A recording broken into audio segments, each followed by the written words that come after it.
সকাল সকাল অনেক কাজ থাকে বন্ধুরা। সকাল থেকে উঠে দুপুর পর্যন্ত আমি কি করি চলো তোমাদের ছোট্ট ব্লগের মাধ্যমে দেখাই। তো চলো সকাল সকালে ঘুম থেকে উঠে পড়লাম, 7টার সময় আমি ঘুম থেকে উঠেছি। হ্যালো গুড মর্নিং সবাইকে। তারপরে কিন্তু আমরা সবাই প্রথমেই কাজ কি করি, ব্রাশ করি। ঠিক আছে, ব্রাশ করার পর হাত পা ধোয়ার জন্য আমি চলে গেলাম। দেখো, তারপর হাত পা ধোয়া আমার হয়ে গেছে, আমি চেঞ্জ করে নিয়েছি, রাতের ড্রেসটা আমি চেঞ্জ করে নিই। তারপর কিন্তু আমার বিছানা গোছানো হয়ে গেছে। তারপর সকাল সকাল এটা চা খেতে হয়, এটা না খেলে কিন্তু এনার্জি আসে না। তারপর হাত পা ধুয়ে আবার সুন্দর করে ঘর মোছা, ঘর ঝাড়ু দেওয়া হয়ে গেছে। এবার আসলো রান্নার পালা।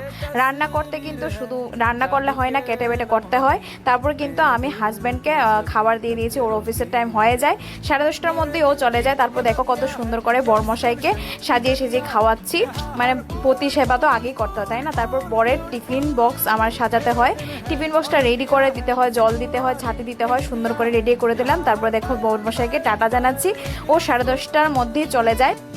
তারপর কিন্তু আমি সুন্দর করে আবার চান করে নিই, চান করে দেখো আমি রেডি হয়ে গেছি, চুলটা মুছছি। তারপর কিন্তু আমি চুল শুকানোর পরে সিঁদুর দিই। এখানে আমি তোমাদের ভিডিও বানানোর জন্য আগে সিঁদুরটা পরে নিয়েছি, চুল শুকালি দিই। তারপর কিন্তু তুলসী মাকে আমি স্নান করে দিই। তুলসী মাকে স্নান করার সময় একটা মন্ত্র পড়তে হয়, সেই মন্ত্রটা আমি মনে মনে পড়িয়ে নিয়ে কিন্তু আমার পূজা কমপ্লিট করে নিই আমি।